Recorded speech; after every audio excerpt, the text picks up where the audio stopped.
We all have problems in this life. We may have problems that bother us, that make us feel a little bit distant from life. But it's very important to know when these problems are disturbing our psychology in order to eliminate that psychological disturbance. In this video, I want to talk to you about some of the signs that indicate that we are psychologically disturbed. We all need to love ourselves a little bit, basically. If you've been hating yourself for a very long time, if you've been disgusted with yourself in some way, or even if you feel worthless, this could be a sign that you have a psychological problem. We expect people with a healthy state of mind to develop solutions to their problems or to fight against them. But if a person is experiencing a psychological problem, this is what happens. There is a problem. Sometimes, although the solution to this problem is easy, these people avoid facing this solution and develop avoidance methods. Some avoidance methods are very innocent. The person sleeps at every opportunity. Somehow they avoid it. In other cases, when they feel bad or someone treats them badly, instead of confronting it, they focus on eating. This is called emotional eating. In such people, obesity is very common. Sometimes there are more severe methods of avoidance. Instead of confronting the problem, the person may drink alcohol or take drugs. Sometimes the person may satisfy themselves with shopping. Sometimes they may prefer to escape from their own problems by being an excessive workaholic in some way. These are some of the signs. The relationships we have with other people are also one of the most important things in understanding our mental health. If you are having problems with all the people around you, if you are fighting with everyone somehow, if you are sulking with everyone, or if you have difficulty in establishing relationships with these people, if you are all alone, this may also indicate that you have a problem. In such a case, if our relationship with the people around us deteriorates with the problems we are experiencing, if there may be a decrease in our school life, business life, success, if we have concentration problems, and if this continues for a long time instead of 1 to 2 days, this may also indicate that we have a problem. People with a healthy psyche create a balance between what they want in life and what they fear.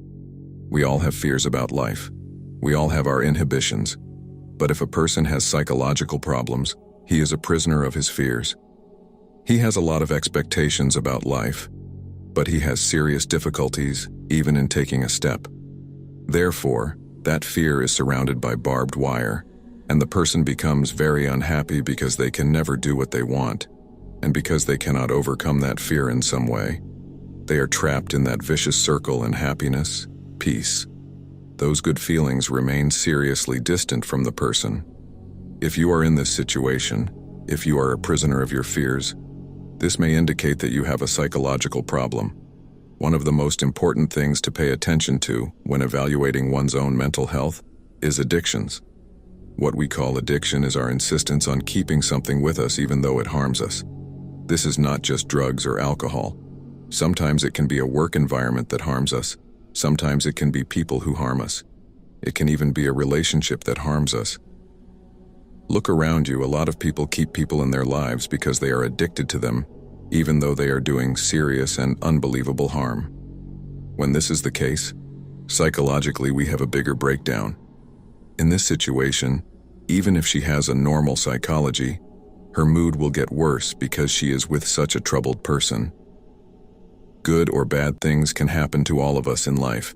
When bad things happen, we feel sad, we feel devastated, and we are affected by that negative thing for a while.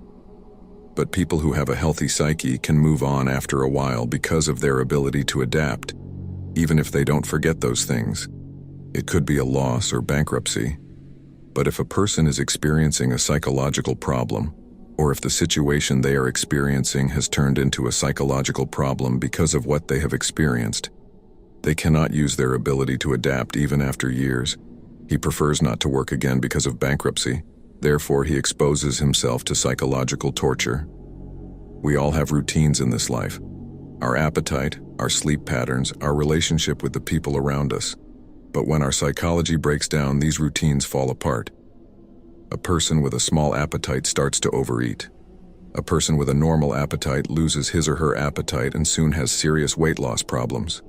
A person who is sleep deprived, a person who sleeps little may not want to get out of bed, or a person who sleeps a lot maybe sleep deprived until the morning because of fighting with the bed and thinking. When we have a relationship with the people around us, we cut off our relationship with them and shut ourselves up at home. Or somehow we start having ridiculous relationships when we don't have any, when we don't normally have such relationships. If our normal pattern changes in the opposite direction in a short period of time, this can be one of the signs that our psychology is broken. If you look around you and think, "Oh, how are these people happy? Where do they find things to be happy? Why am I living like this? Why is this life so hard for me?" And all other people seem to be so happy to you, we can think that there is a problem here. Sometimes we can make a big deal out of something small that other people don't really care about. It could be the fear of getting sick, or the fear of getting dirty, or the fear that something might happen to us. In such a situation, even people who know and love us say, "You are exaggerating too much. There is nothing to make such a big deal about." And people who do not know each other confirm this. But if you insistently worry about that seemingly insignificant thing, and if this worry affects your life, there may be a sign of a serious psychological problem here. Relationships are one of the things that make us good. Relationships are also one of the things that make us bad. If the relationship we are in is a difficult one and requires us to be at risk all the time, if somehow we are in constant arguments and tension, one gets used to this relationship. It feels like this is the normal thing.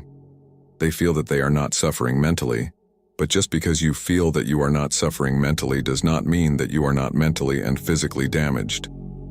In such a situation, if you are in a tense relationship and this tension never ends, this may have disturbed your psychology without you realizing it. In such a case, it needs to be addressed. The feedback of the people around us about us is really valuable, but it is also very important who gives this feedback. We should not take the feedback of a person who is very narcissistic or who tries to humiliate us too seriously. Most people think that they can handle their psychological problems on their own and see the support of a psychologist or psychiatrist as unnecessary. However, many psychological problems can really give very good results with the help of medication. There is a serious prejudice about medications. Yes, this prejudice did not arise on its own. Such a perception arose because antidepressants were prescribed in every situation by doctors who did not take their job seriously and did not like it. But I must say clearly that because of this perception, people may not use medication even if it is necessary for some problems. It may be impossible to solve some psychological problems without the support of a doctor or medication. We should never forget this. Only medication or only therapy can sometimes be ineffective. When we use both together, we can get very good results. Let's say you are experiencing these symptoms. What are you going to do? Or where are you going to start? I suggest you to see a psychiatric examination first.